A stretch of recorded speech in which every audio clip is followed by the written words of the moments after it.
Hello everybody, it's Nikki Batgirl D'Angelo here for another State of the Game.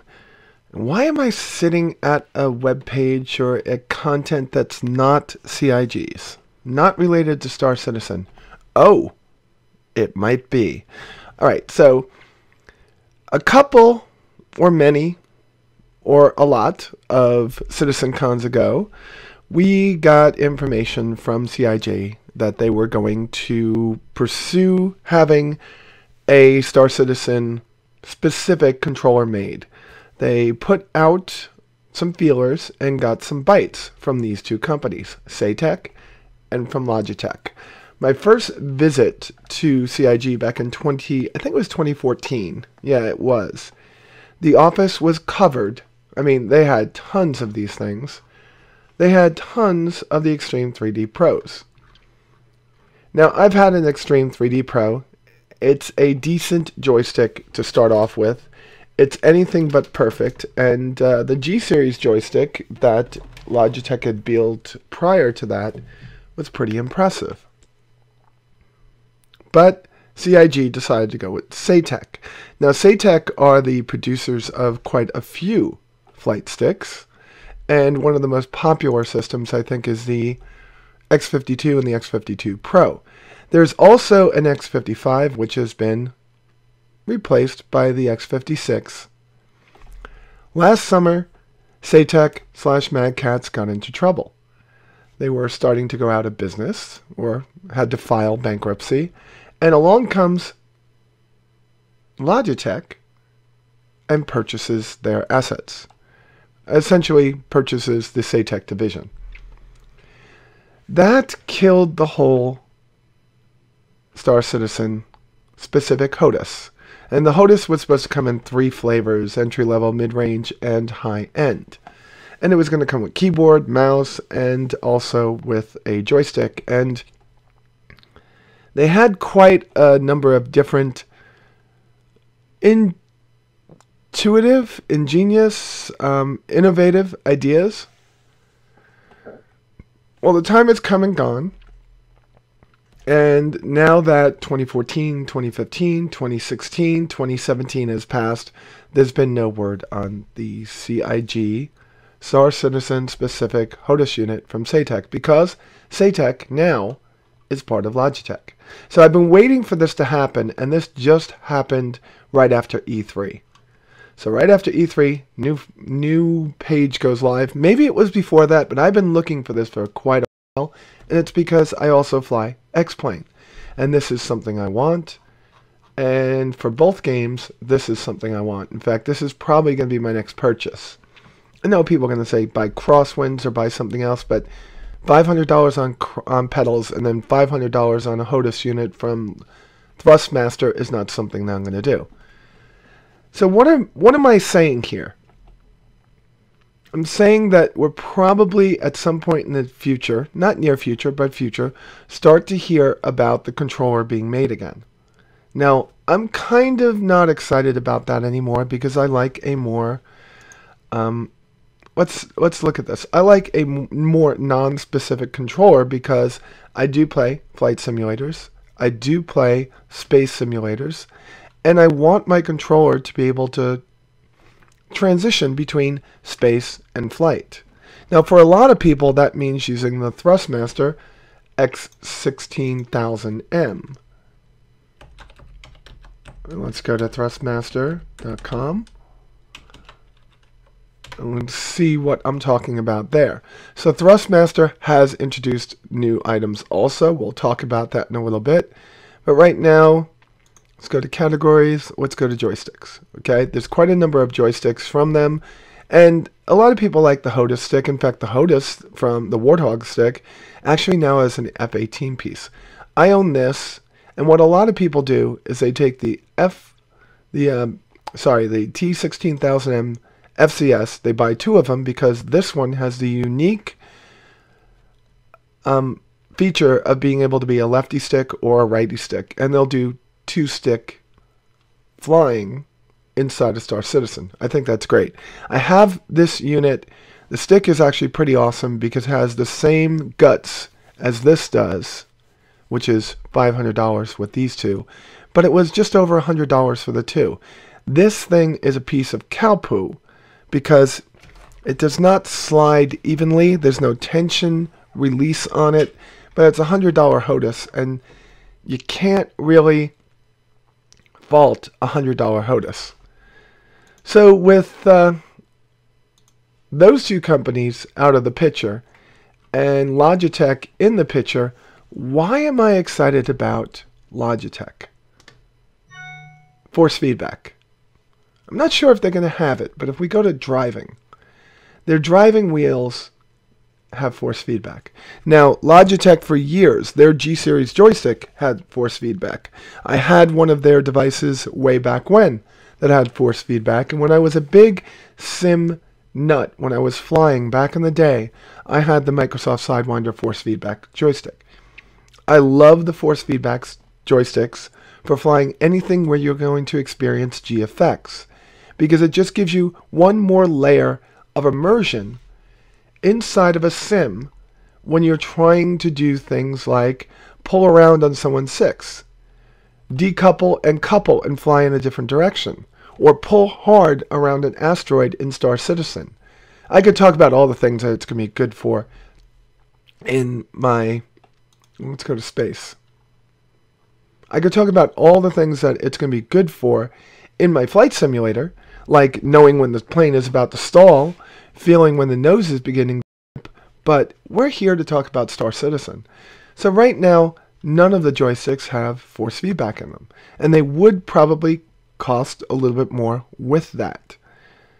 Nonetheless, I'm very interested in that and to see where Logitech takes it in the future. Now for point B. Build quality of these devices here was incredible. Out comes the X55, which I have and I used for 2014, 2015, 2016. The build quality was crap. In the beginning, I started using it. The X55 was amazing. I couldn't say anything negative about it except the squeak and pops that you got from the spring system down here. There was a lot of modification videos on YouTube on how to take it apart, grease it up, file down or sand down the different balls down here and then put it back together again, which spring to use, which spring never to use. And I did all of them and I got rid of the pop.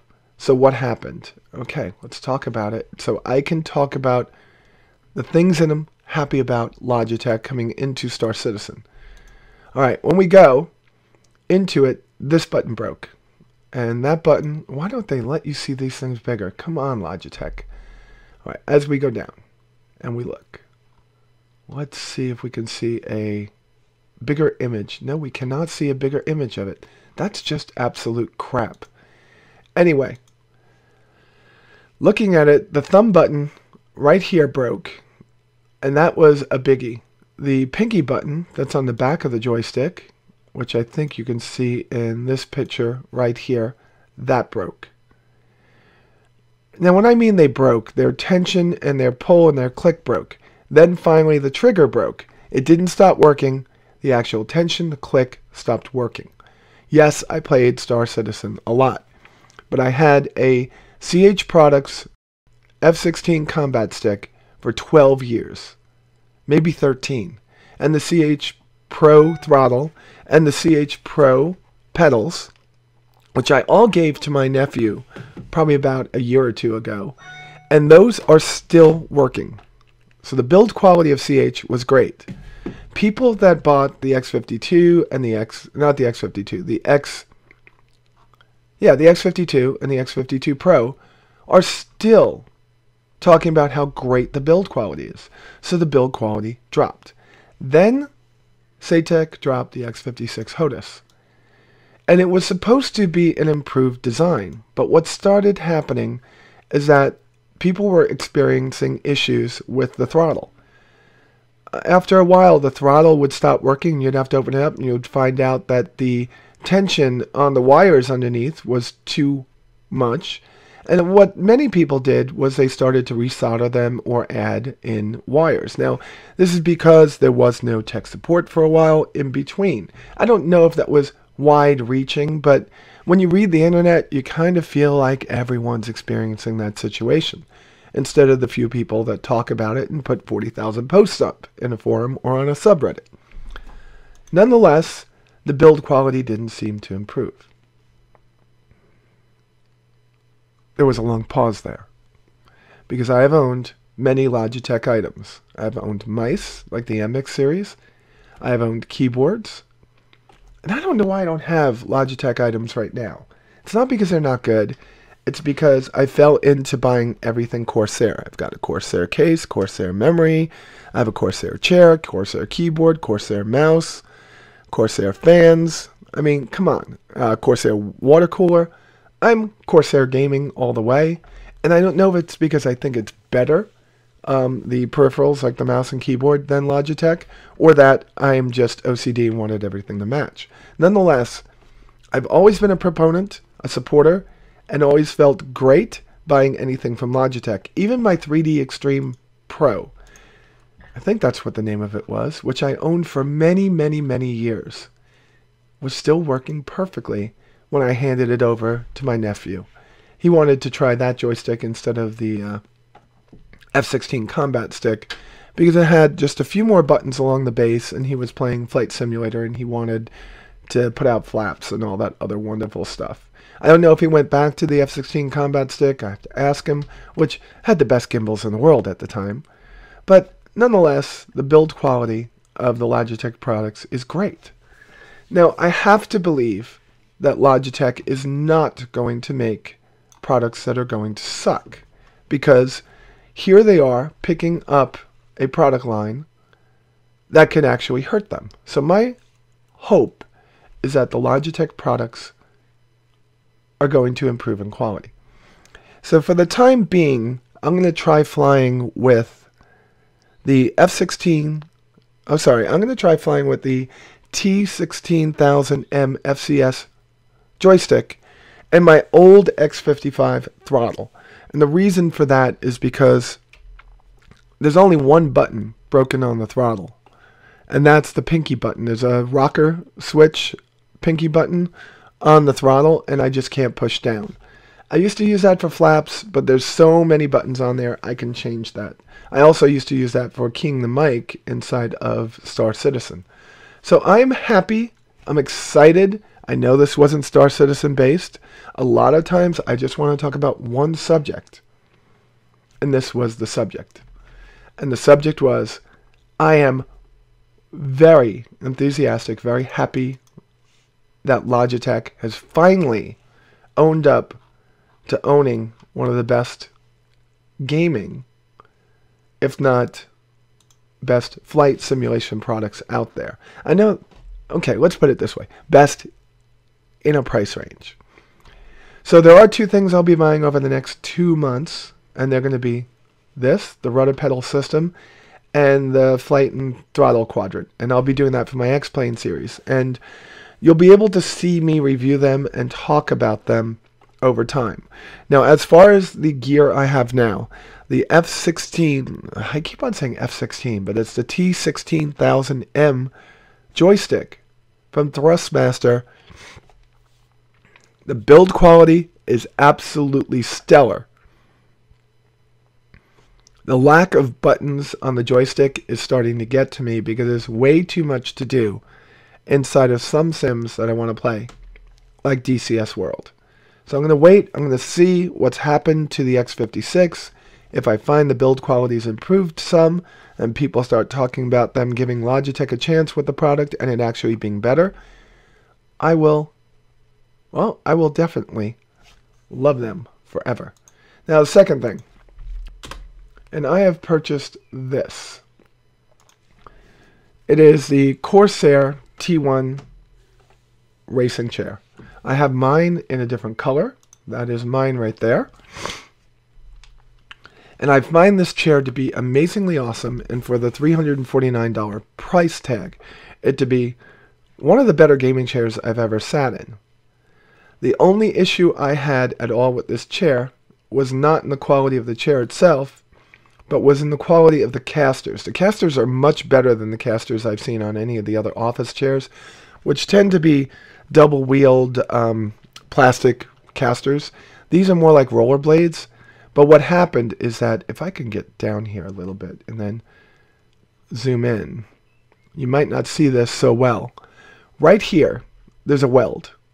One weld that holds the pin that goes inside to the caster itself. It doesn't come through. It's not bolted like it should have been. It's welded. Now, I'm sure they just put out to a Chinese company to build these products right here. It's my thought process. I had two wheels where the welds were broken through. I had put the chair together, sat in it for a day. The next day, one of the wheels broke and the other one was a little bent. All right, so I jumped on buying the chair when it first came out, before there was actually any complaints coming back from the people that were buying it, which would give Corsair, who I love, a chance to fix it. Call Corsair, they're sending me out 5 wheels. That was freaking incredible.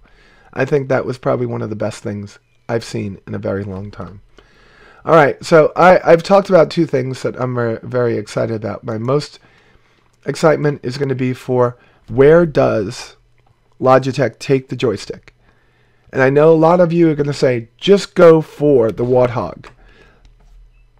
But like everyone can't afford an 890 jump, just like everyone can't afford a Polaris, not everybody could afford a $500 joystick. And a $250 joystick and $169 pedals is still out of some people's range, which is why I talk about the T16000 MFCS system for just over $100. But I'm thinking that for the people that just want to buy a mid-range and not spend a lot of money on the peripherals, I think Logitech is going to be one of those companies that we're going to start to see innovation coming from. And I can't wait to see, fingers crossed, my toes are crossed, when they start bringing out something that has force feedback. All right, that's my rant for today. It's a very specific state of the game. And before I go, I'm just going to say this. This year at DragonCon, I have got confirmation that Ben Lesnick will be here. So I'm going to work with the guys that set up the Atlanta Bar Citizens to try to get us to have something to do when Ben gets here. So that will be from September 1st to September 4th. It's a pretty big nut to chew on to participate in it. It's a little bit over $120 to $130. It might be a little bit more than that. But of all the cons I've gone to, it is my most fun because I love the cosplay that goes on there. And I definitely love the parade. The parade is awesome. So if you want to come to DragonCon and meet up, just leave a comment. Oh, as I knock around my microphone. Sorry about that. Just leave a comment below. And with that said, you all be safe out there, and I'll talk to you soon.